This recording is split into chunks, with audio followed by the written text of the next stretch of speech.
NT Ramarao అంత wave కదా, ప్రభంజనం కదా, మీరు ఎట్లా గెలవగలిగినరు? నాయుడు గారు 1800 సిక్కే హిందూ నగదు ఇచ్చిండు. 1800 ఇది ఎప్పుడు 78 ఎలక్షనా? 75. డబ్బులు ఇవ్వడం అనేది ఎప్పుడు స్టార్ట్ అయింది? ఓటర్లకు డబ్బులు ఇవ్వడం అనేది మన దగ్గర ఇది ఎన్టీ రామారావు వచ్చినాకనే స్టార్ట్ అయింది. అంతకుముందు ఏం లేకుండే. అరే నీకెందుకురా సావురా ఇంకా అని కొడుక అని తిట్టి గాజులు వలగొట్టి వాని మీద రామారావు మీద అసలు ఇవన్నీ చేశారు. నారాయణ భాస్కర్రావు ముఖ్యమంత్రి అయ్యి ఆయన దించి ఈయన ముఖ్యమంత్రి అయినాక మీకు హైదరాబాద్లో ఒక షాపింగ్ మాల్ కానీ లేకపోతే హైదరాబాద్లో ఒక ఇల్లు కానీ ఓ కార్ కానీ ఏమైనా ఉందా? స్కూటర్ నడుపుతున్న మాజీ ఎమ్మెల్యే రాగానే నాకు ఆడ గట్కేశ్వర ఎమ్మెల్యేలుగా ఉన్నవాళ్ళు, మంత్రులుగా ఉన్న సంపాదన విషయంలో కమిషన్లు అనే రకరకాల ఎన్ని రూపాయలు తెలియదుగా, అట్లాంటి వాటి విషయంలో ఏ అభిప్రాయంతో ఉండేవారు? నాదెండ్ల భాస్కర్రావు పెద్ద దొంగ. చెన్నాయుడు దగ్గరికి వచ్చిండు, చెన్నాయుడు దగ్గర కూర్చున్నాడు, ఇటు పెట్టి అటు పెట్టి. కానీ ఆ రోజు రాజకీయ నాయకులకు ప్రజలకు మధ్య ఎలాంటి రిలేషన్స్ ఉండేవి? ప్రచారం మీద ఆధారపడ్డ రాజకీయాలు అవుతున్నాయి తప్ప వాస్తవంగా ఏం జరుగుతుందో అనేది మనకేమనికి అర్థం కాదు.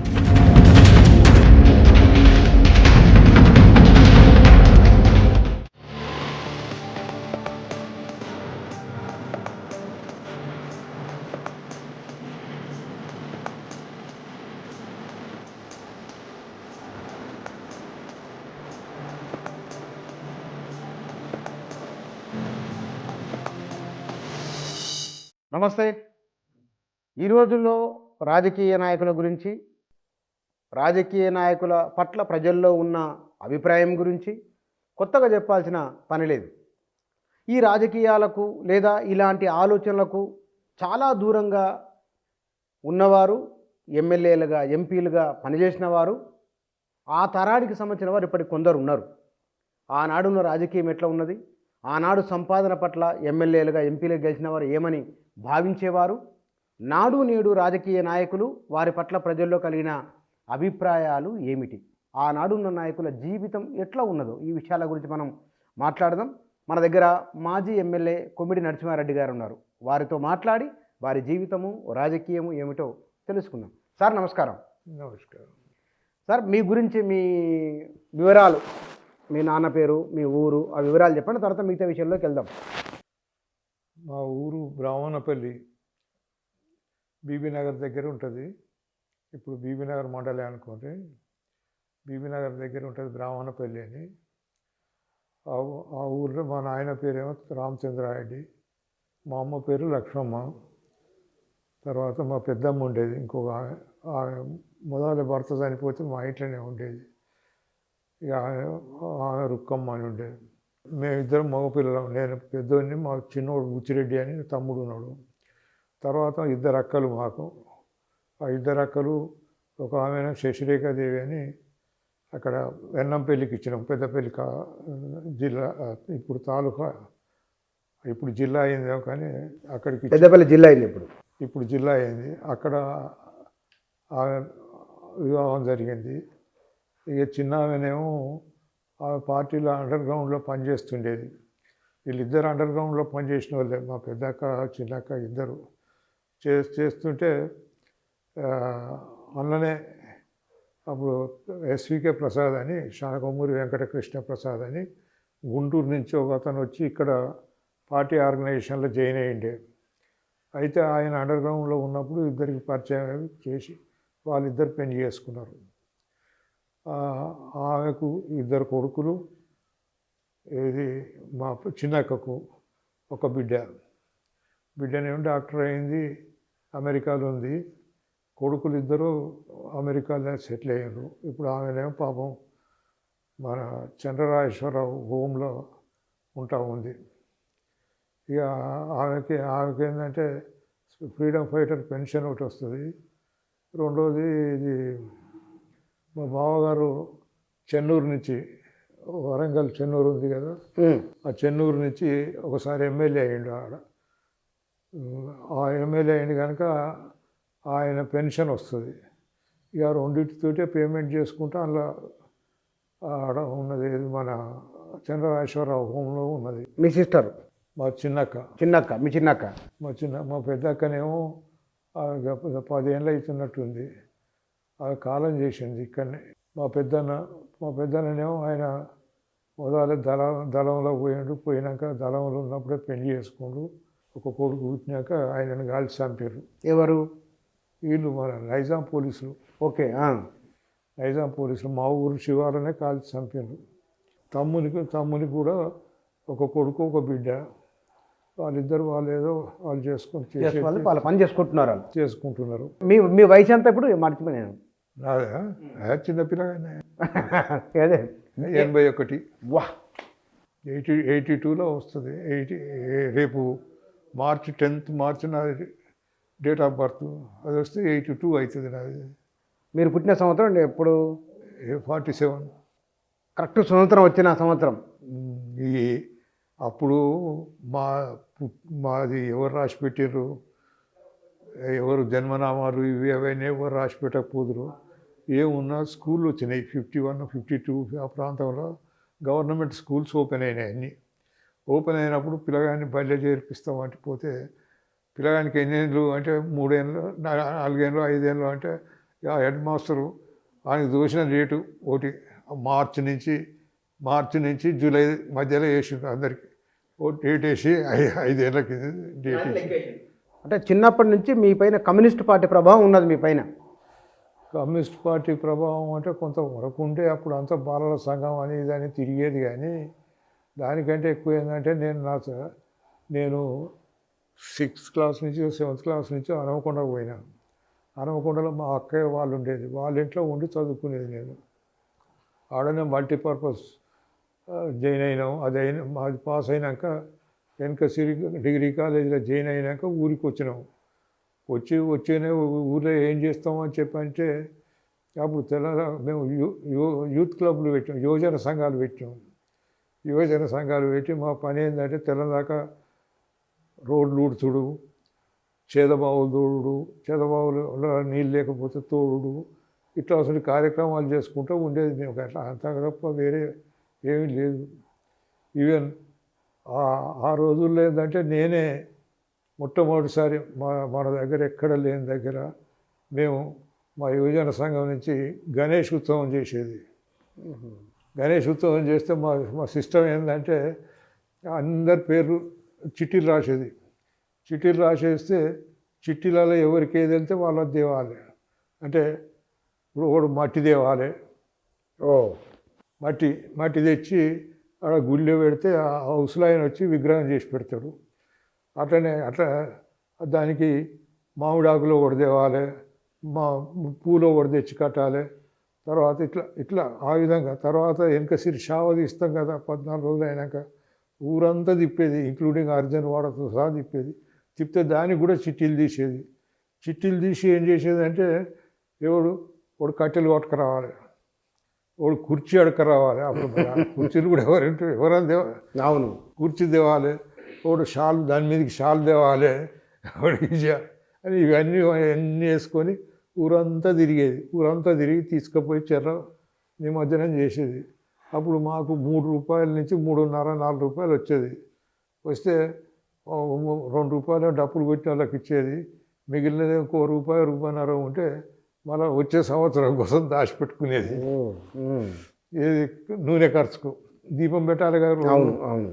అట్లా ఆ విధంగా చేసుకుంటూ ఉన్నాం. 69 మూమెంట్ గుర్తుందా మీకు? 69 తెలంగాణ ఉద్యమం అప్పటికే వచ్చిన రాజకీయాల్లోకి వచ్చారు అప్పటికి. అయితే 62లో 63లో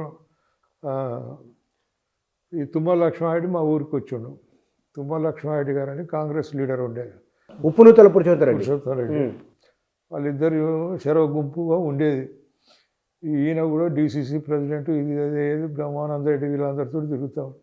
వచ్చి కాంటెస్ట్ చేయాలి ఎవరైనా ఎవరు కాంటెస్ట్ చేయాలి అది ఇది అంటే నీకెందుకు పోరాదు లక్షణ, మా గురించి నీకెందుకు తిప్పరా, మా ఊళ్ళో ఎవరు సర్పంచ్ గెలిచినా వాళ్ళు నీకు వాటిస్తాం, ఎవడు వ్యతిరేకంగా పోయేటోళ్ళు ఎవరు లేరు, నువ్వు వచ్చి అడిగినావు కనుక నీకే ఇస్తున్నాం పోమానం అంటే ఆయన అట్లా కాదు, నువ్వు చేయాలి అంటే నేనేడే చేస్తా, నాకెందుకు ఈ రాజకీయాలు ఇవన్నీ ఎవరు పెట్టుకుంటాడు అంటే కాదంటే ఇక ఆయన పోయినాక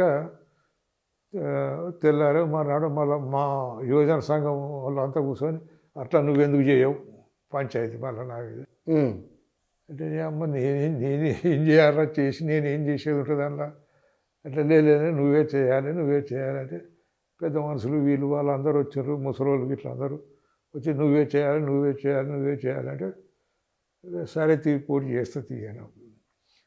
చేస్తా తీయన్నాక అందరం మొత్తం మా 3 అప్పుడు రహీం ఖాన్ కూడా అన్నంపట్ల బ్రాహ్మణపల్లి 3 కలిసి ఒకటే గ్రామ పంచాయతీ ఉండేది.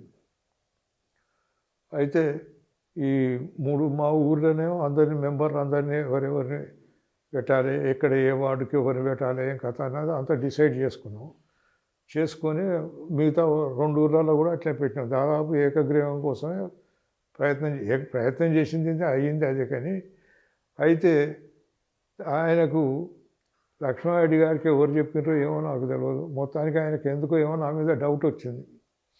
ఎందుకంటే మా రామకృష్ణారెడ్డి అని మా బావమరిది, నా భార్య అన్న మేడిపల్లి, ఆయన అదివరకు తుర్కపల్లి సమితి ప్రెసిడెంట్ చేస్తుండే అప్పుడు. తర్వాత మా అన్న ఎంకిరాల రామచంద్రారెడ్డి, మా పెద్దమ్మ కొడుకు, ఆయన వీళ్ళందరూ అవతలు దిక్కున్నారు. నీకు ఈ నరసింహారెడ్డి ఎట్లా నీకు సపోర్ట్ చేస్తాడని ఎక్కిస్తే అవును అట్లా కదా అని చెప్పి వచ్చి మా ఊర్లోకి వచ్చి మా ఇంటి ఎదురుగా ఉండే ఇంకొక అతను యాదిరెడ్డిని అని తీసుకొని పోయాడు. ఈ అమ్మ ఒక్క ఇల్లు ఎట్లా సర్పంచ్ చేస్తారు, నువ్వు ఆ సర్పంచుని నేను నిన్ను చేస్తా అది ఆయన కార్లు ఎక్కించుకపోయే వరకు టెన్షన్ వచ్చింది. ఇక ఆ టెన్షన్లో సరే వెనక సిరి ఇటు అటు అయినా ఆఖరికి వస్తే వాడు కూడా నేను గెలవలేదు, ఒక్క మెంబర్ కూడా గెలవలేదు, అన్నీ మేమే గెలిచినాము. యునానిమస్గా సర్పంచ్ అయినాం 62లో సర్పంచ్ అయినాక ఏదో మాకు ఇట్లే కార్యక్రమాలు చేసుకుంటూ పోతాం. కానీ మీరు ఎమ్మెల్యే ఎప్పుడైనరు అది చెప్తే యాక్చువల్లీ 62 తర్వాత మళ్ళీ 67లో మళ్ళీ ఎలక్షన్స్ వచ్చినాయి, ఏది గ్రామ పంచాయతీ ఎలక్షన్. అప్పుడు కూడా నేనే సర్పంచ్కి ఎలక్ట్ అయినాక ఇక తాలూకా రాజకీయాలు అప్పటికి కొద్ది అక్కడక్కడ గుర్తుపడుతున్నారు కదా, చూస్తే వాళ్ళు ఉండి నువ్వు సమితి ప్రెసిడెంట్ చేయాలని పట్టుకొట్టారు నన్ను. నేనేంది సమితి ప్రెసిడెంట్ ఏంది, నాకు కథ ఏంది అని అంటే ఆఖరికి వాళ్ళు అందరూ అంటే సరే చేద్దాం తీయాలి అన్నాక చేస్తే అప్పుడు అన్ని గ్రూప్ రాజకీయాలు ఉండే. నాగేంద్రరావు అని మా టేకుల సోమరప్ప ఆయన ఉండే, ఆయనది ఒక గుంపు ఉండే, ఆయనది ఒక వర్గం, లక్ష్మారెడ్డిది ఒక వర్గం, తర్వాత మా రామచంద్ర అన్నది వీళ్ళందరిది ఒక వర్గం. వీళ్ళేమో గుడాటి మొడాటి పార్టీ అది.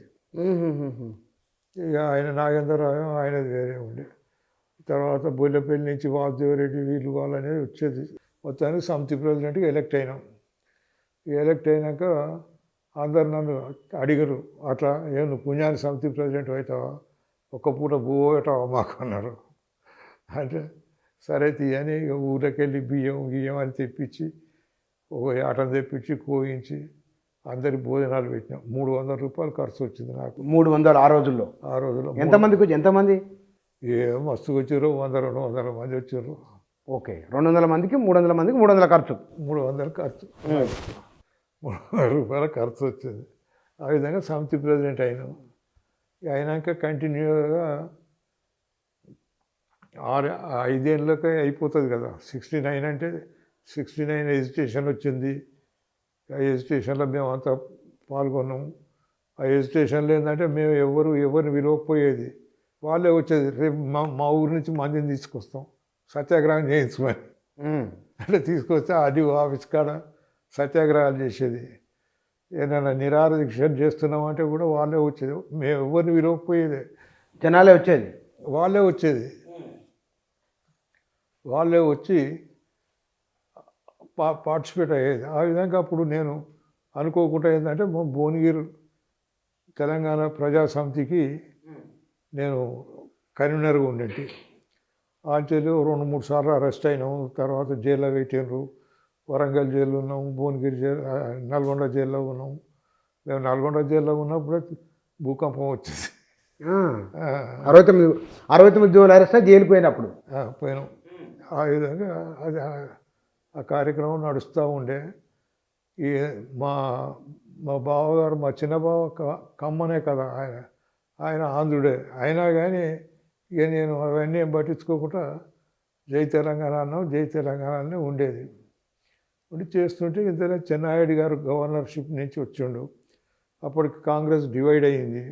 ఇందిరా కాంగ్రెస్, కామరాజు నాడార్ కాంగ్రెస్ అని. అవును. ఈ రెండు డివైడ్ అయినాక చెన్నారెడ్డి గారు ఇందిరా కాంగ్రెస్లో ఉందామని చెప్పి వచ్చిండు. వచ్చినాక ఆయన చెప్తే, నేను చెప్తే కదా ఇంత ఇట్లా కాంటెస్ట్ చేయమంటే, సరే చేయమంటే చేస్తా సార్, కానీ ఎదురుగా గెలుస్తానైతే నేను చెప్పలేను. మీకు ఎదురుగా ఎవరున్నారు పోటీ? కొండా లక్ష్మణ్ బాబూజీ. చాలా పెద్ద పెద్ద పెద్ద ఆయన అప్పటికే మంత్రి. ఆయన కూడా తెలంగాణ ఎడ్యుకేషన్లో మంత్రికి రాజీనామా చేసిండు. తర్వాత ఆయనకు మా దగ్గర పద్మశాలీలు బాగానే ఉంటారు. సరే, అది కాకుండా ఆయనకు వాళ్ళకి చందాలు ఇస్తారు బాగా. ఇక ఆయన కూడా అప్పుడు అడ్వకేట్గా ఉండి ఇదో అదో కొంత సంపాదించుకున్నాడు ఆయన. ఇక మరి అన్నాడు, ఆయన కింద నేనేం చేయాలి సార్ అంటే, నువ్వు చేయవా, నీకెందుకు అన్నాడు. ఏ నియోజకవర్గం? భువనగిరి. ఇక ఆలేరుకి ఏం చేస్తావు అన్నాడు. అంటే చేద్దాం సార్, ఎవరినన్నా ఒకరిని చూస్తా అని నేను అన్నాను.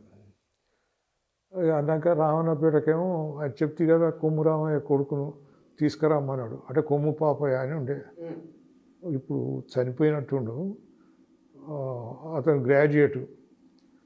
నేను అతన్ని పట్టుకొచ్చి కలిపినాము, ఆయనకు టికెట్ ఇచ్చినాము. ఆలేరుకే మాకు కొంచెం తిప్పలైంది. మేము ఎవరినైతే పెట్టినామో ఆ పెట్టినోడికి టికెట్ అనౌన్స్ ఇవాళ చేస్తాము అని అంటుండగానే పొన్నారెడ్డి వచ్చి, అరే ఇందిరా కాంగ్రెస్లో మీకు ఎవరు పనిచేసేటోడు, మీరు అట్లెట్లా పోతారు అందులోకు, మీరు రాని, నేను మా దాంట్లో టికెట్ ఇప్పిస్తా అని ఆ బంధువులు ఒకతను ఉండే, పేరు ఏదో గ్రాడ్యుయేట్ పాపం పిల్లగాడు, వాడిని ఎత్తుకపోయాడు. పోతే అరే నువ్వు పోతున్నావు, పోతే ఎట్లా అంటే, ఎవరైతే తీయన్నా ఎక్కడి నుంచి అయితేంది, మనం అంతా ఒకటే కదా అనుకుంటా పోయింటాడు. అమ్మ ఇది ఇంకా తెలియకల మాట. అట్లా అతను పోయినాక ఏం చేయాలి అన్నది మాకు తెలియదు. ఆఖరికి ఏంటంటే నంద్యాల ఎక్కిస్తాం అన్నారు. నంద్యాల ఎక్కిస్తామంటే పర్వాలేదు, బాగానే ఉంటుంది అని నేను అనుకున్నాను. నంద్యాల రానన్నాడట. నంద్యాల ఏమున్నా ఇక్కడ ఇబ్రాహీంపట్నం ఇక్కడ ఏదో కాన్స్టిట్యున్సీ అడుగుతూ ఉండే. ఆ భువనగిరికి ఆలేరుకి ఎవరు పోతారు, అక్కడ ఎవరు ఉన్నారో ఏం కాలేదు. అట్లా ఎవరు రాలేదు. అయితే నేను ఈ టికెట్ల కోసం ఈ మీటింగులలో ఇటు అటు తిరుగుతున్నప్పుడే ఆలేరు నుంచి ఒక అతను వచ్చిండు, పోచయ్య అని, సల్లూరు పోచయ్య అని వచ్చిండు. వచ్చి అక్కడ కూర్చొని, ఏ సార్ ఎవరికి ఇస్తున్నారు టికెట్ ఆలేరుకు అది ఇది అని అంటే, ఎవరికి ఇస్తావో నాకెవరికైనా చూద్దాం తీయరాదని నేను. అతను రోజు పాపం ఎప్పటికి వచ్చేది మా మీటింగ్ లీడైనా. నేను అప్పటికి ఏంటంటే భువనగిరిలో ఎలక్షన్ ఆఫీస్ ఓపెన్ చేసిన. భువనగిరిలో ఎదురుగా అప్పుడు స్టేట్ బ్యాంక్ పైన ఎదురుగా మడిగల పైన ఉండేది. దాంట్లో ఆఫీస్ తీసుకున్నాం. అది అంటే అది నేను తీసుకున్నది కాదు, మా తమ్ముడు వాళ్ళు తీసుకొని ఆఫీస్ పెట్టినారు. అట్లా కూర్చుంటే వీడు వస్తాను, వాడు వస్తాను, ఎవడు వస్తలేడు. మరి నేను మళ్ళీ ఫోన్ చేసిన, ఎవరికి, రవీందర్ రెడ్డికి చేసిన, చెన్నారెడ్డి పెద్ద కొడుకు చేసి, అన్న ఈడ ఎవరు క్యాండిడేట్ ఎవరు దొరుకుతలేరు ఏంటి అంటే, మరి ఏం చేద్దామంటున్నావు అంటే, ఇట్లా పోతే ఉన్నాడు, ఏం చాలా అన్న, పోతే అంగుటేనిస్తాను. అయితే ఏం చాలా అంటే, సరే నీ పోచైనా క్యాండిడేట్ అవుతాడు తీయని, నువ్వు ఆయన పంపి నా దగ్గరికి పంపిస్తే నేను బీఫామ్ ఇచ్చి పంపిస్తా అన్నాడు. అంటే నేను ఇద్దరు పిల్లలను జమ చేసి ఒక వెహికల్ ఎవరిదో ఉంటే అడిగి ఆ వెహికల్లో కూర్చుండబెట్టి పంపించిన. ఆ పిల్లలు ఊరుకుంటారు, ఎంబడి పోయిన వాళ్ళు, గిట్ల పోతే ఎట్లా అని పోయి చక్కగా తీసుకుపోయి ఖాజీ దుకాణాలకు తీసుకుపోయి ఒక ఖాజీ లాల్చీరు దోతి కట్టించి తీసుకుపోయి బీఫామ్ తీసుకొని వచ్చారు. వచ్చినాక వేసినాం నామినేషన్. నేను వేసిన, ఆయన కూడా వేసాడు. వేసినాక ఏంటంటే ఆయన నామినేషన్ వేసిండు, కానీ అతనికి ఇవి కావాలి కదా, ఆథరైజేషన్ కావాలి, కాస్ట్ సర్టిఫికెట్. ఎవరు ఎట్లా ఏం కథ అంటే నేను తహసీల్దార్ దగ్గరికి పోయినా. అప్పుడు సమితి ప్రెసిడెంట్ ఉన్నా కనుక కొద్దిగా అందరితో పరిచయాలు ఉన్నాయి. యాక్సెస్ ఉండే అందరికీ. ఆయన దగ్గరికి అడిగితే రెడ్డి సాబ్ ఏం లేదు, మనం ఇద్దాం, సర్టిఫికెట్ ఇద్దాం, కానీ జర గిరిదావర్తో అది దాన్ని ఏమంటే గిరిదావర్తో అటెస్టేషన్ చేయించుకురా మనం. అటెస్టేషన్ ఉర్దూలో ఏమో అంటారు, అది చేయించుకురా. ఇప్పుడు ఆ గిరిదావర్ ఏడ దొరకాలి, నాకు ఎక్కడ పోవాలి, అప్పుడు ఎవరికి బండ్లు ఎవరికి ఉన్నాయి, మోటార్ సైకిల్ లేవు, ఇవి లేవు, ఎక్కడ పోవాలి, ఏం చేయాలి అని పెద్ద పరేషాన్లో కూర్చుంటే ఇంతేలే అలా నాయబ్ తహసీల్దార్ ఆయన వచ్చిండ ఎందుకో ఆ తహసీల్దార్ దగ్గరికి. నాయబ్ తహసీల్దార్ అంటే డిప్యూటీ తహసీల్దార్ అన్నట్టు ఆయన వచ్చిండ. ఆయన అంతకుముందు ఏంటంటే మాకు సమితిలో మేనేజర్గా పనిచేసాడు కొన్ని రోజులు, నాకు అట్లా పరిచయం ఉండే. ఆయన వచ్చి చూసి అయ్యో ఏది నర్సన్నకు అట్లా ఎంత పరిశ్రమలో కూర్చున్నావు ఏంటంటే ఈ పూచేకు టికెట్ వచ్చింది, సర్టిఫికేట్ కావాలంటేనేమో వీళ్ళు గిరిదావర్ సర్టిఫికేట్ కావాలంటున్నారు, నేను ఎక్కడ కావాలంటే ఎందుకు లే నువ్వేం పరేషాన్ కాకు, నేను అటెస్ట్ చేస్తా,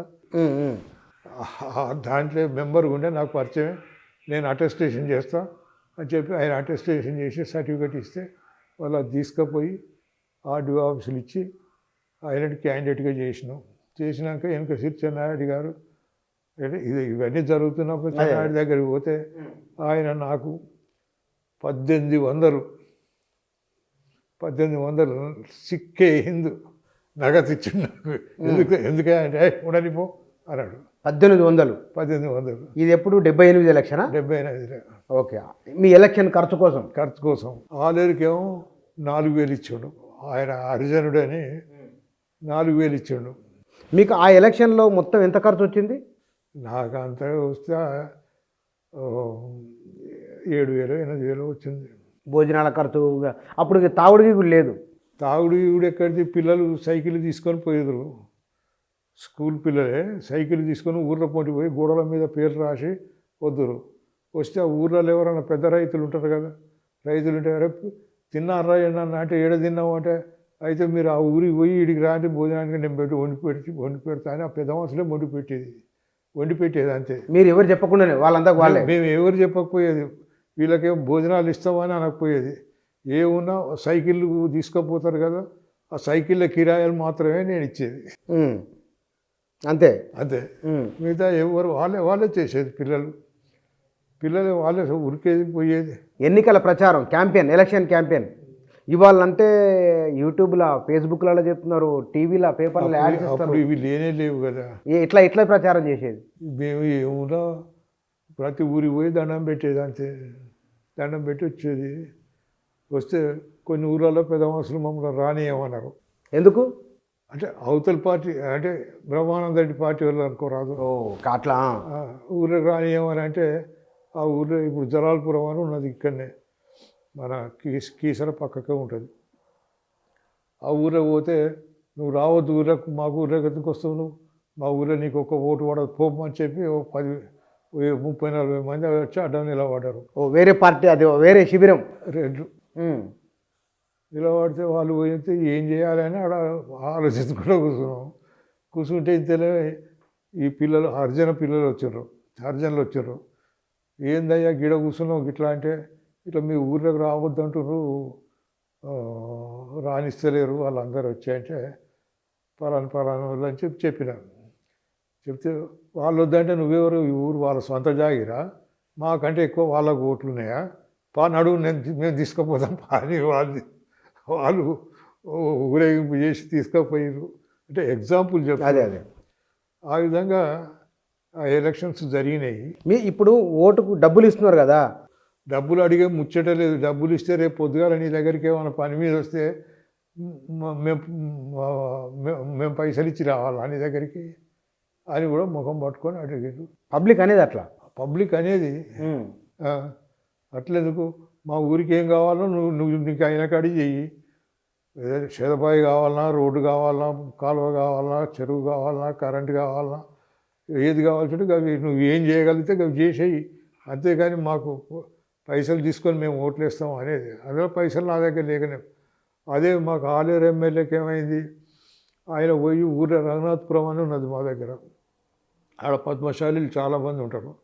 ఆ ఊళ్ళోనేమో పెద్ద మనుషులు వీళ్ళంతా కూర్చొని అరే మన ఊరు పిల్లగానికి ఈ టికెట్ వచ్చింది మనం అందరం సహాయం చేయాలి కదా అంటే చేస్తామని చెప్పి వాళ్ళే అప్పుడు ఎంతో అంతో జమ చేసుకొని ఒక జీప్ కిరాయికి మాట్లాడి ఆ రోజుల్లో 3,000 ఉండే కిరాయికి ఓ జీప్ కిరాయికి మాట్లాడి అలా డీజిల్ పోయించి వానికి ఆ చుట్టుముట్టున్న అన్ని గ్రామాలలో ఉండే వీళ్ళ నేత కార్మికులు నేత సంఘాలు ఉండేది అప్పుడు ఆడ మా దగ్గర సొసైటీలు నేత కొండ లక్ష్మణ్ బాబుజే పెట్టించిన అన్ని నేత సంఘాలు వాళ్ళందరి దగ్గర చెప్పి మన పిల్లగాడు మనకి చేయాలి అని అందరు వాళ్ళే ఇంతో అంతో వేసుకొని ఆఖరికి 20,000 30,000 ఖర్చు పెట్టి వాళ్ళు గెలిచారు.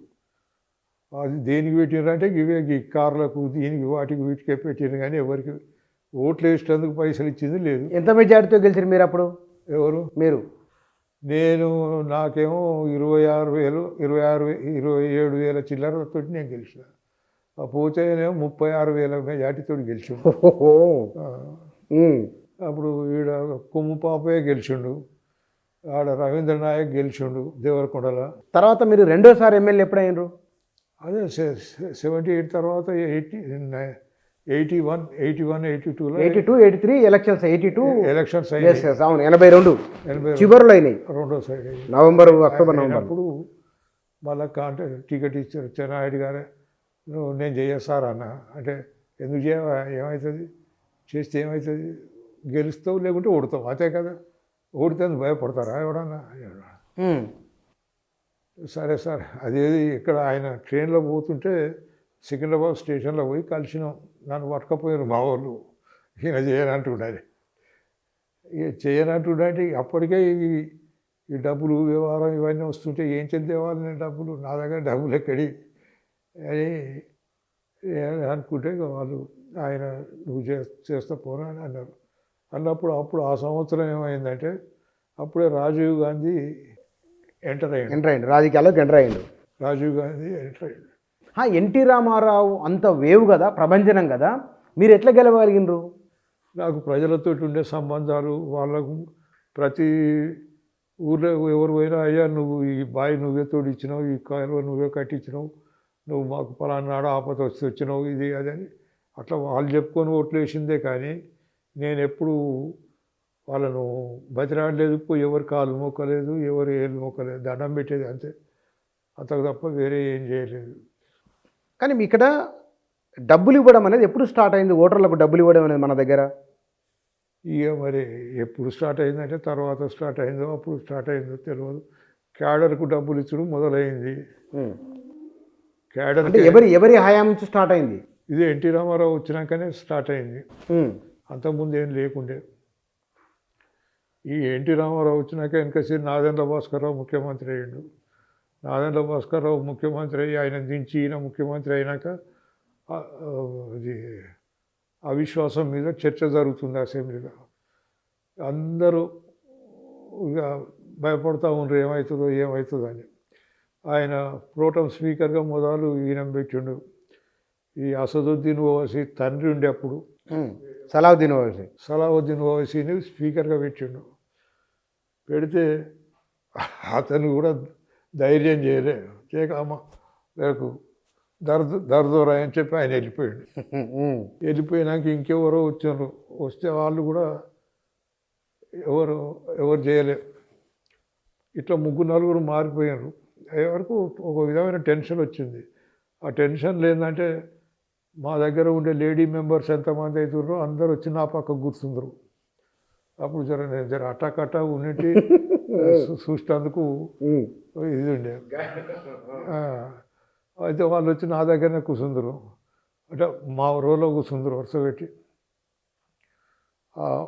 ముందు ఇట్లా కారిడార్ ఉండేది, మధ్యలోకి వెళ్ళి ముందు మూడో సీటు సీఎంది అన్నట్టు ఎన్టీ రామారావు కూర్చునేది. ఆయన అప్పటికి అమెరికాకు పోయి హార్ట్ ఆపరేషన్ ఏదో చేయించుకొని వస్తే మీకు ఎంత చండాలం అంటే ఈ నన్నపనేని రాజకుమారి తర్వాత వీళ్ళంతా ఉండేటప్పుడు ఇంకా ఇక్కడ వీళ్ళంతా పోయి అరే నీకెందుకురా సావురా అని ఉడక అని తిట్టి గాజులు వలగొట్టి వాని మీద రామారావు మీద రామారావు మీద అసెంబ్లీలో ఇవన్నీ చేశారు ఆ, వాళ్ళు. చేస్తే ఏంటంటే ఆడు ఎట్లనైతే దీనికి ఓర్చుకోలేక ఆర్టిఫైల్ అయి సస్తే మనదే ఉంటుందని నాదెండ్ల భాస్కరరావు ప్రయాణం. ఉమ్, ఇక అది ఇక ఏదన్నా ఇట్లే కూర్చునేది. కూర్చుంటే ఇక ఆఖరికి ఒకనాడు ఏమైందంటే ఇదే ఆ రోజు ఓట్లు లెక్క పెడతారంటే ఎవరు ఆగా ఏదో ముస్లిం అతన్ని చైర్లో కూర్చుండబెట్టారు. ఉమ్, ఏది స్పీకర్గా కూర్చుండబెడితే ఓటింగ్ లెక్క పెడతారు ఇవాళ అని అన్నారు. ఇక ఓటింగ్ లెక్క పెడితే ఆయన ఏంట్లో లెక్క ఆయన లెక్క పెట్టాల్సిందే కదా. అవును. పెడితే 1, 10, 15, 20, 30, 50 అని మెజార్టీ అని డిక్లేర్ చేయాలి ఆయన ఉమ్, అని వాళ్ళ ప్లాను. అయితే అదే రోజు ఏంటంటే ఈ ఎంఐఎం పార్టీ నుంచి ఆగాఖాన్ అయ్యి ఉండే ఒక అతను ఎమ్మెల్యే ఉండే అతను వాళ్ళు ముగ్గురు ముందు కూర్చుందరు. అందులో ఒక అతను ఏంటంటే కరపత్రాలు తెచ్చిండు, అవి ఇట్లా మీదికి ఇసిరేసిండు. ఆ, మీదికి ఇసిరేయగానే నా పక్కకు ఉమ్మక్క కూర్చుంది. మేడ్చల్ ఎమ్మెల్యే ఉండే ఉమ్మక్క, వెంకటరామారెడ్డి భార్య. ఓ, ఆ, ఆ. ఆమె ఉండే. ఆమె కూర్చొని నర్సనాటి చూడు ఆడేమో మీదికే లేస్తుండేంది, బయట నుంచి కాగితాలు ఏమో వేస్తుండు, మన మీద బాంబులు వేస్తుండే. అంటే నేను లేచి ఇట్లా నిలబడి చూస్తున్నాను. నేను ఏదో కరపత్రాలు ఉన్నాయా కానీ నేను అనుకుంటున్నాను.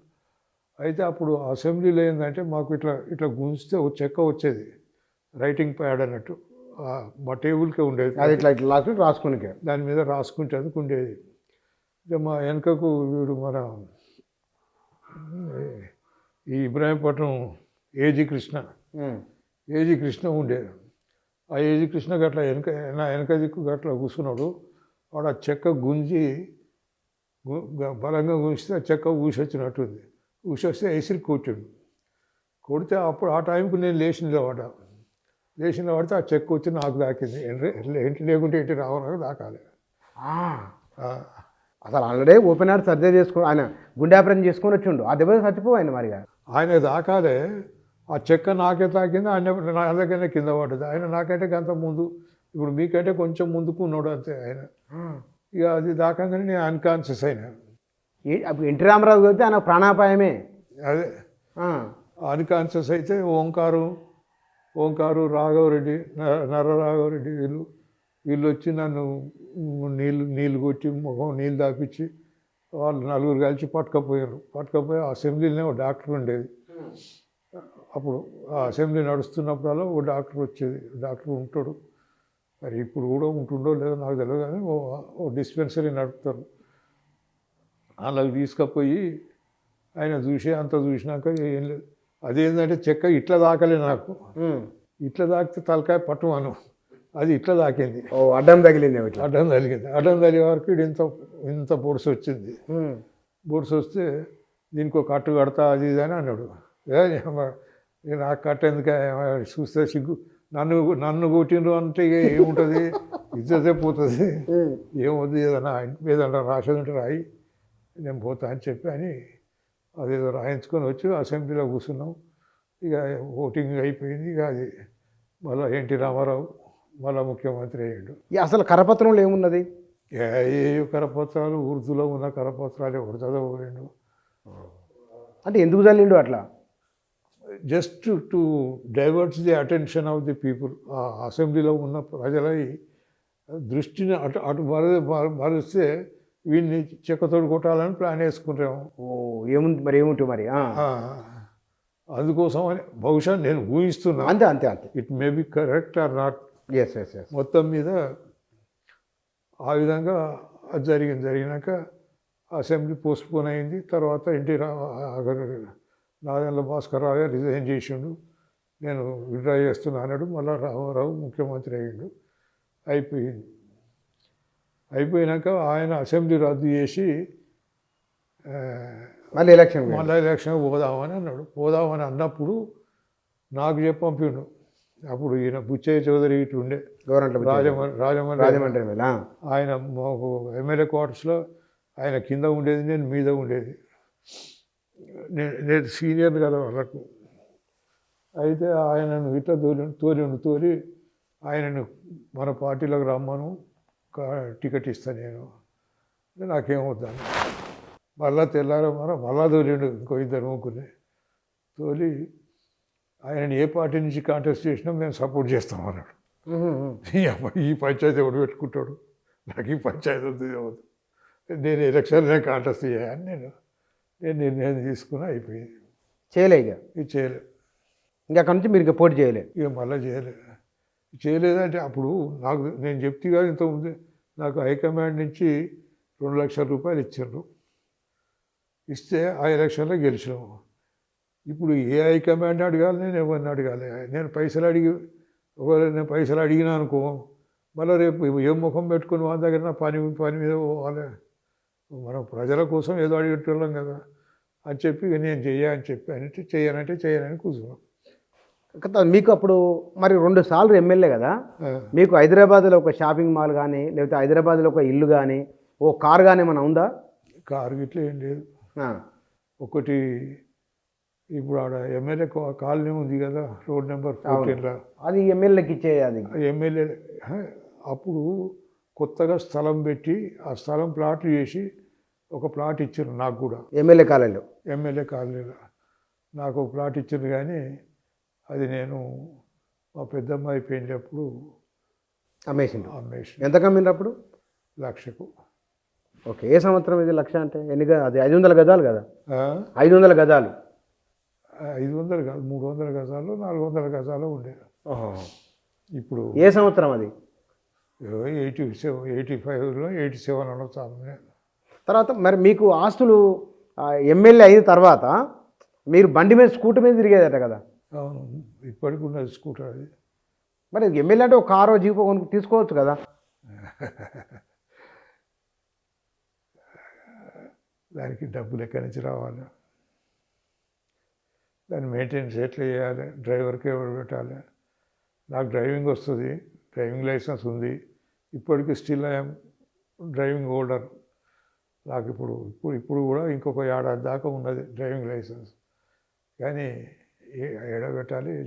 వెనక సిరి మా చిన్న అబ్బాయి అమెరికాకు పోయి ఆడేదో ఇదే చేసుకుంటుంటే వాడు కోప్పడి కొను కారు కొనుక్కో, నేను పైసలు పంపుతా అని చెప్పి వాడు 1,00,000 రూపాయలు పంపాడు.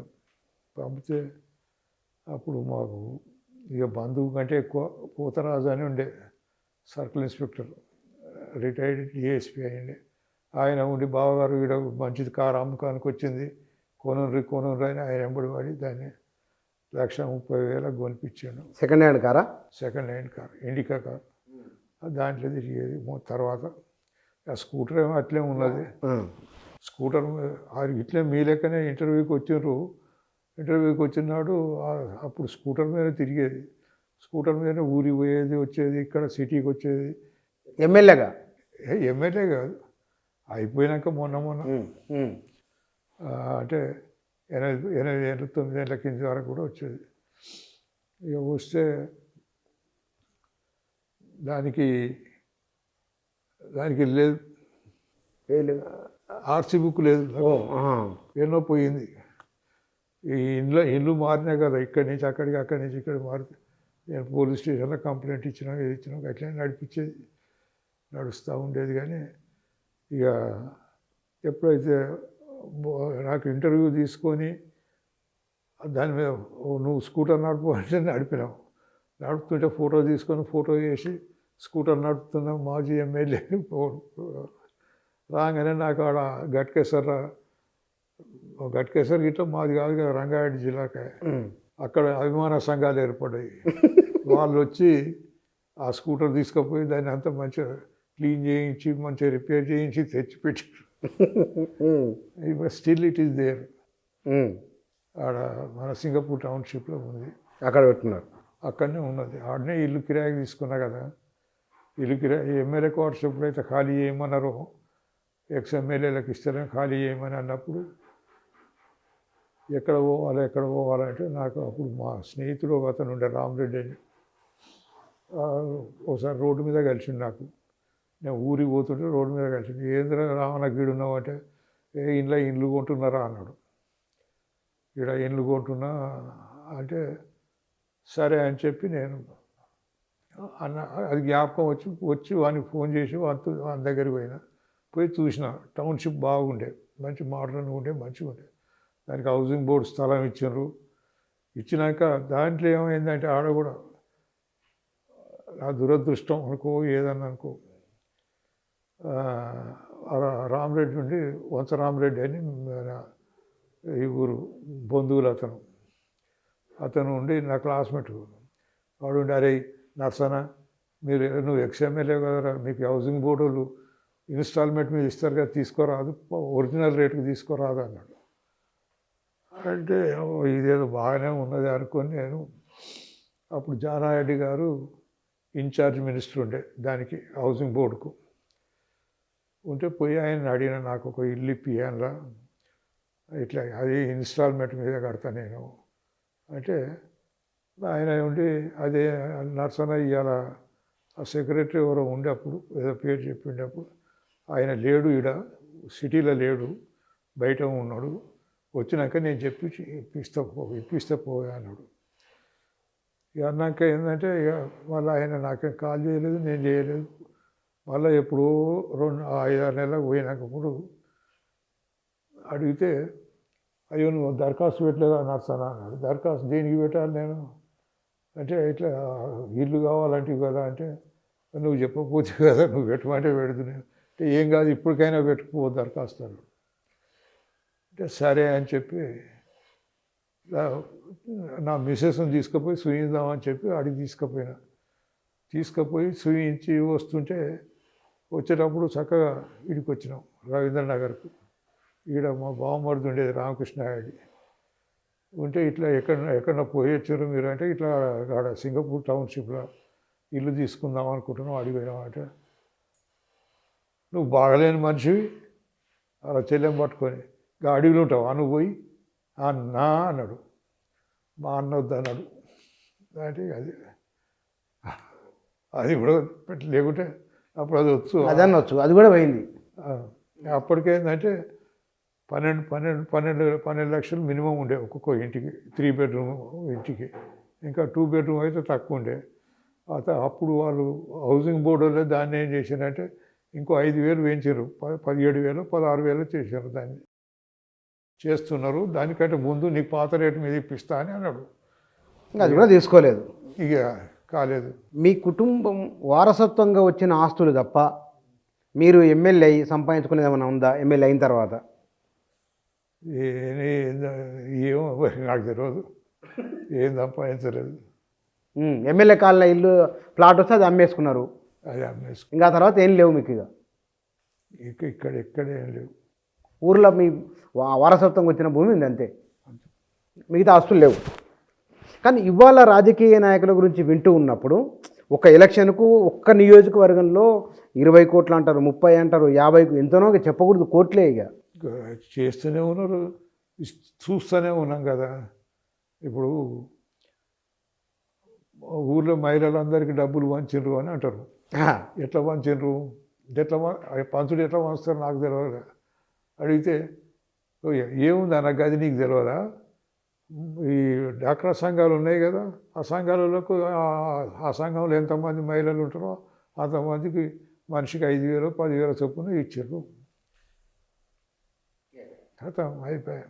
మొన్న పోయినసారి ఏంటంటే నేను నా మిస్సెస్కి కాలం చేసినప్పుడు ఊర్లే కర్మ అవుతుంటే ఆడ ఉన్నప్పుడు ఈ చర్చకు వచ్చింది అన్నట్టు. ఇట్లా వాళ్ళు మా దగ్గర అనిల్ ఏమో కాంటెస్ట్ చేస్తుండే, అవతల పక్కకేమో ఆయన శేఖర్ రెడ్డి ఏమో చేస్తుంటే ఇట్లా అన్ని పైసలు వంచుతుండట అది ఇది అని అంటే, అయ్యో ఆయన వంచేది వీళ్ళు వంచారు వాళ్ళు వంచారు ఇద్దరు వంచారు అని నాకు అప్పుడు మా ఊర్లో జనాలు చెప్పారు. అట్లా చూసినాం. కానీ తర్వాత క్యాడర్ కూడా ఏంటంటే అంతకుముందు క్యాడర్కు ఎవరికి ఎక్కువ అయితే ఎప్పుడన్నా ఒక పూట ఎక్కడన్నా బయట హోటళ్ళు అయితే లేవు అప్పుడు మేము ఉన్నప్పుడు. ఇప్పుడు ఉన్నట్టు హోటళ్ళు గీటళ్ళు ఎక్కడ తిండి దొరకకపోయేది. మేము ఎవరికి ఒక పైసా ఇచ్చింది లేదు. ఏమన్నా సైకిల్ కిరాయిలు మాత్రమే ఇచ్చినాం ఆనెస్ట్గా చెప్పాలంటే. వాళ్ళు కిరాయి సైకిల్ తీసుకుపోయేది. అప్పుడు అంత తక్కువ కదా, ఆటన్నో రూపాయనో అది కూడా. అదే ఎంతనో ఉండేది, రోజుకు బారానో రూపాయో ఎంతో ఉండేది. అవి సైకిల్ కిరాయిలు మాత్రం ఇచ్చేది అంతే. ఇక మిగతా పైసలు ఎవరు మమ్మల్ని అడగకపోయేది, మేము ఇవ్వకపోదు. కానీ తర్వాత ఏంటంటే అందరూ ఇక మోటార్ సైకిళ్ళకని వీటికని వాటికని తీసుకుపోతూనే ఉన్నారు, నడుస్తూనే ఉంది. మరి వీళ్ళు పెట్టేటో వ్యాపార సంస్థకు ఎంట్రీ అయ్యింది, వ్యాపారాలు అయినాయి. వ్యాపారాలు అయితే నాకు నా మీద బాగా అభిమానం ఉన్నారు మొదలు అప్పుడే వచ్చి, అట్లేదన్నా నీకు ఇప్పుడు ఇంకా 60 ఎకరాలు ఉంది కదా, ఓ 30 ఎకరాలు అమ్మ రాదు పెడదాం అంటే, 30 ఎకరాలు అమ్మితే ఎంత వస్తుందిరా అంటే, ఎంత వస్తుంది, 4 లక్షలు వస్తాయి పెట్టు. అవతలోడు 40 లక్షలు పెట్టాలి, నువ్వు 4 లక్షలు పెడితే అంటే వాడిని 40 లక్షలు ఖర్చు పెట్టించడం, నేను 4 లక్షలు ఎందుకు పెట్టాలా, వద్దులేని ఆయన ఎందుకు పోలే. మీరు తిట్టుకోని, కానీ నేనైతే రాను, ఎలక్షన్లకు రానని చెప్పాను. కానీ ఆ రోజున్న అంటే మీరు ఎమ్మెల్యేగా ఉన్న ఆ కాలం 60లో 70లో 80ల చివరి నాటికి అనుకుందాం, ఎమ్మెల్యేలుగా ఉన్నవాళ్ళు మంత్రులుగా ఉన్న సంపాదన విషయంలో కమిషన్లు అనే రకరకాల ఎన్ని రూపాయలు తెలియదుగా, అట్లాంటి వాటి విషయంలో ఏ అభిప్రాయంతో ఉండేవారు ప్రజాప్రతినిధులు? అప్పుడు ఏ అభిప్రాయం అంటే ఏముంది, అందరికంటే పెద్ద దొంగ ఎవడు చెప్పు. ఆ రోజుల్లో కూడా నాదెండ్ల భాస్కరరావు పెద్ద దొంగ. అటు చెన్నాయుడు దగ్గరికి వచ్చిండు, చెన్నాయుడు దగ్గర కూర్చున్నాడు, ఇటు పెట్టి మినిస్టర్ అయినాక వెనక సిరి కమ్మ ఎప్పటికీ రెడ్ల రాజ్యం ఉంటుందో, మన కమ్మ రాజ్యం రావద్దా అని వాడు కమ్మ ఫీలింగ్ పెట్టి కమ్మ ఎమ్మెల్యేలను వీళ్ళను వాళ్ళను మొబిలైజ్ చేసి ఆ విధంగా డబ్బులు కలెక్ట్ చేసుడు, డబ్బులు ఇచ్చుడు అప్పుడు వాడు నేర్పాడు. అప్పటికి కూడా ఎమ్మెల్యేలు సంపాదనలో ఉన్నారా? అప్పట్లో ప్రజల అభిప్రాయం లేరు. కానీ ఇప్పుడు రేపటికి అవసరం వస్తుంది ఎట్లా అంటే ఇచ్చేది. కానీ నిజాయితీ పరులు ఎక్కువ ఉన్నారు అప్పుడు. అంటే నేను చూడంగానే అయితే అందరూ మంచిగానే ఉన్నారు. ఏదో కొద్దిగా ఇప్పుడు వెనక సిరి కూడా మా దాంట్లో కొమ్ము పాపయ్య అట్లా వస్తుంటాడు, లేకపోతే మా ఆలేరు పోచయ్య అట్లా వస్తుంటాడు. ఇవి చిట్టీలు ఇప్పిస్తామని, లేకపోతే ఈ ఖాదీ బోర్డు రుణాలు ఇప్పిస్తామని 10-5 అడుక్కునేది, డిమాండ్ కాదు అది, అట్లా ఉండేది. కానీ ఎందుకని నీకు ఇవన్నీ అంటే అంటే ఏదో నడిచేది పోతుంది. కానీ ఇవాళ రాజకీయాల పట్ల మీరేం, ఇప్పుడు అంత మీదే రాజ్యం, మాదేం లేదు, మీదే రాజ్యం. మీకు మొట్టమొదటి ఎలక్షన్లో రావి నారాయణ రెడ్డి గారు ఎంపీగా పోటీ చేశాడు. అప్పుడు డబుల్ మెంబర్ కాన్స్టిట్యున్సీ అని ఉండేది. సుంకమచ్చాలు అర్జన్ అతను కాంటెస్ట్ చేసాడు, ఇద్దరు కలిసి కాంటెస్ట్ చేశారు. చేస్తే ఇవాళటికి మీ రికార్డ్స్ అన్నీ ఏం చెప్తున్నాయి, రావి నారాయణ రెడ్డి నెహ్రూ కంటే ఎక్కువ ఓట్లతో గెలిచిండు అని చెప్తారు. అవును. కానీ వాస్తవం ఏంటంటే సుంకమచ్చాలకు రావినారాయణ కంటే ఎక్కువ వచ్చినాయి ఓట్లు. అవునా? చూడు, రికార్డు తీసి చూడు. ఏ పార్టీ అయినా సుంకమచ్చాలు? సుంకమచ్చాలు కూడా కమ్యూనిస్ట్ పార్టీ. ఓహో, కమ్యూనిస్ట్ పార్టీ. వాళ్ళంతా ఇద్దరు ఒకటే. డబుల్ మెంబర్ కాన్స్టిట్యున్సీ అని ఒక రిజర్వ్ క్యాండిడేటు, ఒక జనరల్ క్యాండిడేట్ ఉండేది. దాంట్లో రావినాయుడు ఏమో జనరల్ క్యాండిడేటు, సుంకమచ్చాలేమో షెడ్యూల్ కాస్ట్ అన్నట్టు ఎంపీగా ఉండేది. ఉంటే సుంకమచ్చాలకు ఎక్కువ వచ్చినాయి ఓట్లు. దాన్ని ప్రచారంలో ఎక్కడ చర్చకు కూడా రానియలేదు దాన్ని. అంటే ఇప్పుడు మీడియానే అట్లా చేస్తుంటారు మీ ఉద్దేశం? మీడియా అంటే ఏదైతే జనంలో ఒకటి పోయింది అంటే పోయింది అంతే, అట్లే ఉండేది. అంటే మీ చేతిలో ఉందంటే నాకు అర్థం కాదు. మీడియాని అన్నీ చేస్తుందని మీ ఉద్దేశమే ఉంటాయి. మీడియా అంటే ఇప్పుడు ఇవాళ మీడియా వచ్చింది కదా, అంతకుముందు మీడియా ఏడుండే, ఇన్ని ఇంటర్వ్యూస్ ఏడుండే. అవును. ఈ టీవీ న్యూస్లు, ఈ రిజర్వేషన్స్ ఇవన్నీ ఏం లేకుండే కదా. మొన్న ఆ మధ్య ఎలక్షన్లు ఏదో అయ్యిండే. ఆ ఎలక్షన్లు అయితే మా ఊళ్ళో ఏంటంటే ఊరు బయటనే ఆ చెరుకన్న అదే ఉండే. దాంట్లోనే మా అన్నయ్యది విగ్రహం పెట్టినాము. ఆ పక్కకే స్తూపం కూడా పెట్టినాము చచ్చిపోయిన వాళ్ళు. ఆ ఎదురుగా మా సమాధులు ఉంటాయి కొద్దిగా. మిగిలిందేమో వాళ్ళకు నేను వీళ్ళకి ఇచ్చినట్టు బుడిగ సంఘాలకు వాళ్ళకి ఇండ్లు కట్టుకుంటాను. ఇండ్లు కట్టించే ఇచ్చిన నేను కూడా. అప్పుడు ఈ వాలంటరీ ఆర్గనైజేషన్ నుంచి డబ్బులు తెప్పించి ఇప్పించినట్టు. అయితే ఆ మధ్యకాలంలో ఏదో ఎలక్షన్స్ వచ్చినాయి, ఈ జనరల్ ఎలక్షన్స్ వస్తే మేము ఏంటంటే మా అన్నయ్య సమాధికి ఏమో ఎర్ర రంగు వేస్తాం. ఎర్ర రంగు వేసి దాని మీద సుచ్చ గొడుగులు పెడతాం. మా తమ్ముడి సమాధికి ఏమో 3 రంగులు వేస్తాం. కాంగ్రెస్ అని ఇట్లా వేసేది. వేస్తే వాడు ఎలక్షన్ ఆఫీసర్ ఎవడో వచ్చి అతను వచ్చి, ఏయ్ ఇది ఎలక్షన్ ప్రచారం కిందకి వస్తుంది, ఇవి ఎట్లా వస్తాయి అని వాటికి అన్ని బస్తాలు కట్టించాడు. అయ్యో, బస్తాలు కట్టిస్తే మేము మాకు తెలిసింది సమాధులకు బస్తాలు కట్టుడు ఏందా, సమాధులు వచ్చి ఓట్లు వేస్తున్నాయా సార్, లేదా వాటిని చూస్తే వాళ్ళు ఇంప్రెషన్ అవుతారు కదా అని ఆయన నాతోటి కూడా ఆర్గ్యుమెంట్ చేస్తే అప్పుడు మా 2 అక్కలు వచ్చిండ్రు, స్వరాజ్యం వచ్చింది, వీళ్ళందరూ వచ్చి అవన్నీ జింపారేశారు. అవి జింపి మా ఊరినే కాదు చుట్టుముట్టు రాఘవపురం, బీబీ నగర్ ఇవన్నీ జింపేశారు. కానీ ఆ రోజు రాజకీయ నాయకులకు ప్రజలకు మధ్య ఎలాంటి రిలేషన్స్ ఉండేవి? ఏమున్నా రాజకీయ నాయకుడు ప్రతిసారి ప్రజల సంక్షేమము, వాళ్ళు ఎట్లా బాగుపడతారు అని చూసేది తప్ప వాళ్ళని ఎట్లా విడగొట్టాలి, ఎట్లా ఏ విధంగా ఇది చేయాలనేది చాలా తక్కువ మందికి ఉండేది. ఈ కొద్దిమంది మా 78 తర్వాతనే మొదలైంది. వచ్చినోడు ఏదో 4 పైసలు సంపాదించుకోవాలని అట్లా మొదలైంది. కానీ అంతకుముందు అయితే రాలేదు. అంతకుముందుకు ఇవన్నీ లేవు. అంతకుముందు లేకుండా వచ్చు అనుకుంటా నేను. మరి నాకెవరికి నేను చూడబోయినా. భవిష్యత్తులో రాజకీయం ఎట్లా ఉండొచ్చు అని అనుకుంటున్నారు? ఎటువైపు వెళ్ళొచ్చు? ప్రచారం మీద ఆధారపడ్డ రాజకీయాలు అవుతున్నాయి తప్ప వాస్తవంగా ఏం జరుగుతుందో అన్నది మనకెవరికి అర్థం కాదు. వాడు ఎంత బాగా ప్రచారం చేసుకోగలిగితే అయితే ఆ ప్రచారానికి ఏంటంటే డబ్బులు కావాలి, అన్నిటికీ డబ్బులు కావాలి కదా. ఆ మాట చెప్పేటందుకు కూడా కార్యకర్తలకు కూడా డబ్బులు ఇవ్వాలి. ఈ విధంగా మొత్తం ప్రచార ఆర్భాటాలు అవుతున్నాయి తప్ప వేరే ఏం లేదు కదా. 1930 నుంచి 2012 మధ్య కాలంలో జరిగిన పరిణామాలకు సంబంధించిన లామినేషన్ చేసి పెట్టండి. ఇది వాళ్ళ కుటుంబీకులు ఆనాడు ఉమ్మడి కమ్యూనిస్ట్ పార్టీలో పనిచేసిన వారు, కాంగ్రెస్ పార్టీలో కూడా ఉన్నారు. వీరు వీరి సోదరులు వారికి సంబంధించిన వివరాలు తీసిస్తున్నారు. ఇంకోటి ఇస్తున్నారు. ఇందులో మీరు మూసీ నది వీటి మీద పనిచేసిండ్రు కదా, ప్రాజెక్టుల మీద. దేని మీద అప్పుడు పనిచేసి దేని మీద మీరు ఎక్కువ? కృష్ణా వాటర్ జలాల మీదనా? కృష్ణా గోదావరి జలాలు తేవాలి. దానికి ఏంటంటే ఒకవైపు ఏమో కృష్ణా ఉన్నది మనకు, ఒకవైపు ఏమో గోదావరి ఉన్నది. ఉత్తరం వైపు ఏమో ఇది పీఠభూమి, అది కొండలు ఉంటాయి, తూర్పు కనుమలు, నల్లమల తూర్పు కనుమలు. అవును, ఆ కనుమలు ఉన్నాయి కనుక ఆ రెండింటి మధ్యన ఉన్న ప్రదేశానికి ఈ నీళ్ళే అవసరం అనేది ఒకటి ఉండేది. దానికోసం అని ప్రయత్నాలు చాలా చేసినాము.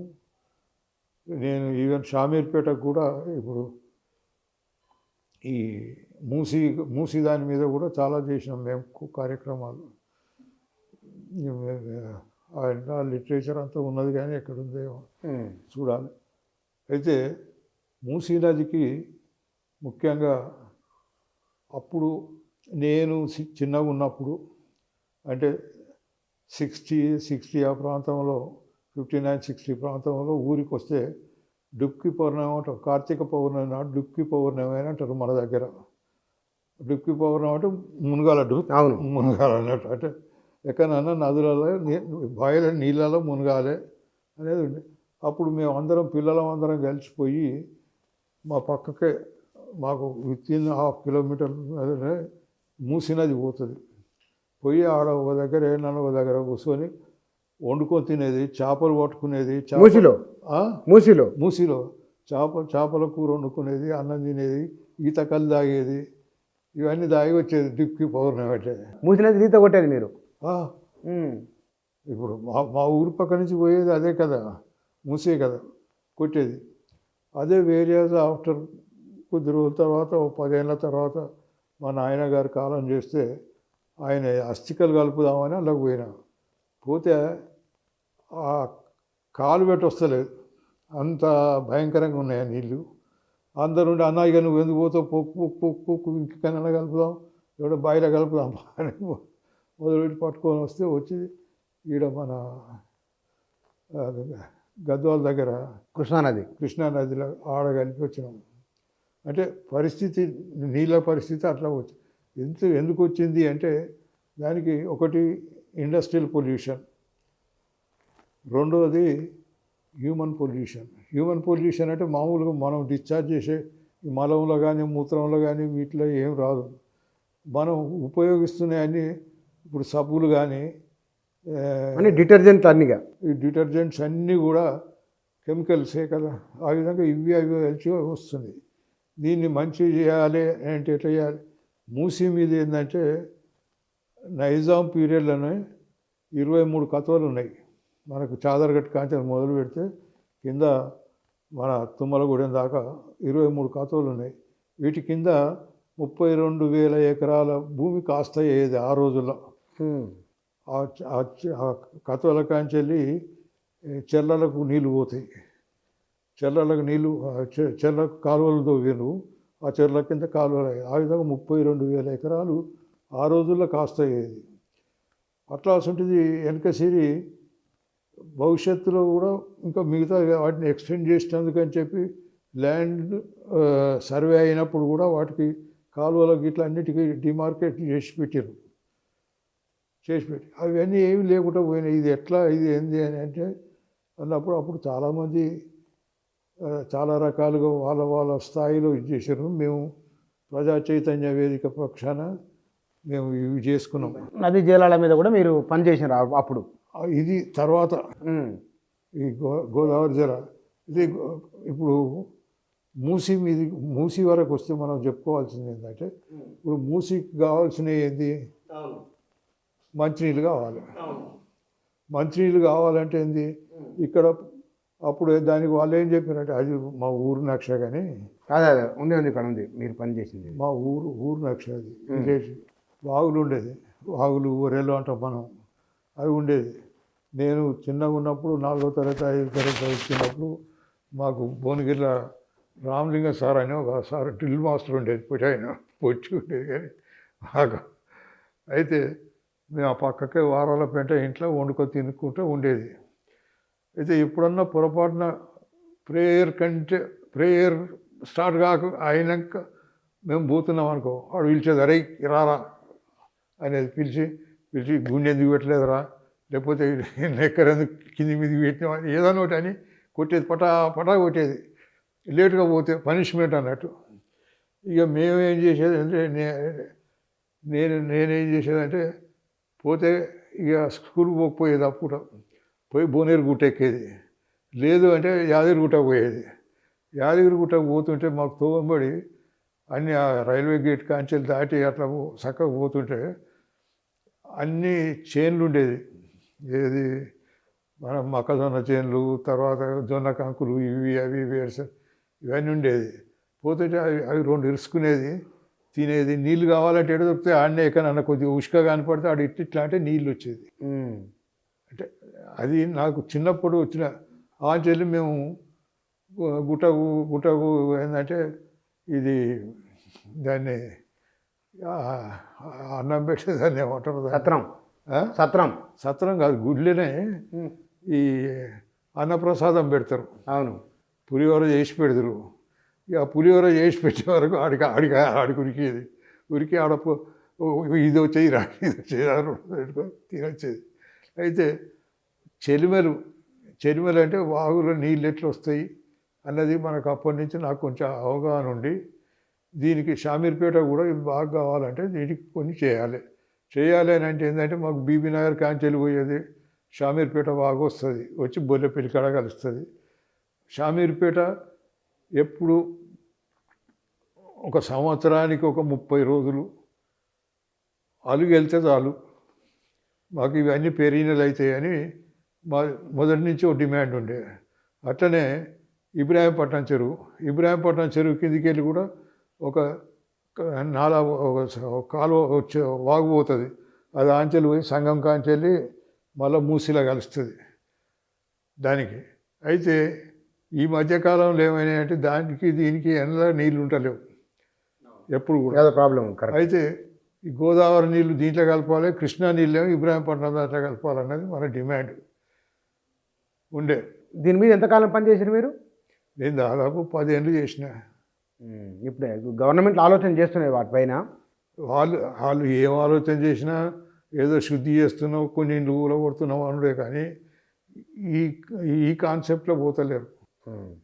ఏది వీటి మంచి నీళ్ళు ఎట్లా తేవాలి? ఇప్పుడు షామీర్పేట చెర్రకు నీళ్ళు ఎందుకు వస్తలేవు? ఏదో ప్లాన్ చేస్తున్నారు. ఉంది. ఏం ప్లాన్ లేదండి, ప్లాన్ లేదు, పాస్ లేదు ఎవరికి. ఆ షామీర్పేటకు మనకు ఇదే కాళేశ్వరం నీళ్ళు వస్తున్నాయి అని అంటారు. అవును. వచ్చినప్పుడు మేము షామీర్పేట కాడ నేనున్నా ఆ రోజు. ఉంటే చీఫ్ ఇంజనీర్ కూడా వచ్చిండు. మేము పోతున్నాం అంటే మాకు అప్పుడు మా కొత్త అది ఉండే. వస్తే ఆ ఎదురుగా షామీర్పేట చెరువు కట్ట మీద నిలబడితే ఎదురుగా పెద్ద చిన్న గుట్ట లెక్క ఉన్నది. దాని మీద పెద్ద ట్యాంక్ పెట్టారు. పెద్ద ట్యాంక్ కడుతుంటే అంత పెద్ద ట్యాంక్ ఎందుకంటే అది హైదరాబాద్కు డ్రింకింగ్ వాటర్, హైదరాబాద్కు డ్రింకింగ్ వాటరు ఇండస్ట్రియల్ వాటర్ కోసం కడుతున్నాము అంటే. మరి సరే మంచిదే, కానీ చెరువు నింపి పంపితే మంచిగా ఉంటుంది కదా అని నేను అనేది. చెరువు నిండి ఆచలు తీసుకపోతే కదా గాడ కట్టుకొని ఎందుకు పోతున్నారు అంటే, అలా 35 టీఎంసీలేమో డ్రింకింగ్ వాటర్, 15 టీఎంసీలేమో ఇండస్ట్రియల్ వాటర్, ఇండస్ట్రియల్ కోసం అని వచ్చి యువతల మన బొల్లారం ఉంది కదా, మచ్చ బొల్లారం అంటారు, మచ్చ బొల్లారం దాకా అవి పైప్ లైన్లు వేసి చేయాలన్నారు. ఒకనాడు అనుకోకుండా మేము పోయినాం. ఆ రోజు చీఫ్ ఇంజనీర్ కూడా వచ్చి ఉండేది, పేరు ఉండేది నాకు జ్ఞాపకం వస్తలేదు. ఆయన వచ్చినప్పుడు ఆయన ఇట్లా మేము పైప్ లైన్ వేసి తీసుకుపోతున్నాం, పైప్ లైన్ చెరువు కట్ట కిందికి వెళ్ళి తీసుకుపోతున్నాం అంటే, చాలా సంతోషం సార్ మాకు మీరు ఆ పని చేస్తున్నందుకు అన్న. ఎందుకంటే ఎట్లా అంటారు అంటే, మాకు ఎప్పుడు అక్కడే వస్తే అప్పుడు ఒక గడపార తెచ్చి ఒక పొక్క కొడితే అయిపోయాయి, మాకే నీళ్ళు వచ్చాయి. షామీర్పేట వాగుల నీళ్ళు అని మాకే వస్తాయి కదా. వారిని మా ఒక్క మాటకు నవ్వుకుంటూ అన్నదానికి ఆయన అలైన్మెంట్ మార్చండి, లోపలికి వెళ్ళి వేసారు. ఇప్పుడు పైప్ లైను చెరువు లోపలికి వెళ్ళి తీసుకొచ్చారు. ఇక్కడ కృష్ణా వాటరు డ్రింకింగ్ వాటర్ ఇటు తెస్తున్నప్పుడు అది కూడా చేయమంటే వాళ్ళు ఆడ కూడా అట్నే చేశారు. అట్లా చెర్ర నింపుతలేరు. చెర్ర ఉన్న కాడికి కబ్జాలు అయిపోయినాయి, మెడికల్ కాలేజీలు వచ్చినాయి, ఇంజనీరింగ్ కాలేజెస్ వచ్చినాయి. వచ్చే చెర్ల నీళ్ళే వస్తలేవు. ఆ చెర్రకు నీళ్ళు వస్తే ఆటోమేటిక్గా అంటే మీకు మీరు గట్టి పట్టుదలతో ఉన్నది మీ ఏరియాలో మూసి సుందరీకరణ జరగాలి, మంచినీరు రావాలనేది. మంచినీళ్ళు కావాలంటే ఈ వాగులన్నింటినీ పెరీనల్ చేయాలి. అవును, పెరీనల్ చేస్తే ఇవన్నీ వస్తాయి. వీటితో పాటు ఏంటంటే ఇప్పుడు ఆ వాగుల కింద షామీర్పేట వాగు ఉందనుకో, షామీర్పేట వాగుకు ఇటుపక్కకు అటుపక్కకు ఉండే గ్రామాల పెద్ద పెద్ద చెరువు, ఈవెన్ ఇంక్లూడింగ్ భువనగిరి చెరువు కూడా దానికి నిండుతుంది, బీబీనగర్ చెరువు నిండుతుంది. ఇటుపక్కగా ఇబ్రాహీంపట్నం చెరువు కూడా అట్లే ఉంటుంది. మన పోతంపల్లి దాని కింద వంక మామిడి ఇవన్నీ ఉన్నాయి, అన్ని చెర్లన్నీ నిండుతాయి. మరి ఆ విధంగా ఒక పని చేస్తే దాంతో 10 రిసోర్సెస్ పెరుగుతాయి అని చెప్పి మా అభిప్రాయం. Right sir, thank you. మరి మీ అభిప్రాయం చూద్దాం. గవర్నమెంట్ కూడా ఆల్రెడీ ఆలోచన చేస్తున్నారు, ఎట్లా అవుతుందో ఏమైతే చూద్దాం sir. Thank you very much. 1970ల నుంచి వారు 80ల మధ్య భాగం వరకు 2 సార్లు ఎమ్మెల్యేగా పనిచేసిండ్రు. ఆ ఎమ్మెల్యేగా పనిచేసినప్పుడు అంతకు పూర్వం ఉన్న రాజకీయాలు, ఆ తర్వాత ఇవాళ రాజకీయాలు ఎట్లా ఉన్నాయి, వారి జీవితం ఏమిటి, వారి ఆచరణ ఏమిటి, చివరికి ఈ చుట్టుపక్కల ఉన్న మూసీకి అటు ఇటుగా ఉన్న చెరువులను నీళ్ళు ఎట్లా తీసుకుని రావాలి దానిపైన ఒక దశాబ్ద కాల పాటు దానిపైన కూడా పనిచేసి ఉన్నారు వారు. అంటే ప్రజల జీవితంతో ముడివేసుకొని పెనవేసుకొని ఉన్న ఆ తరము రాజకీయ నాయకులలో ఇప్పటికి ఉన్న వారిలో వీరు ఒకరు. వారి జీవితము, ఆలోచన, ఆచరణ ఇవి. Thank you.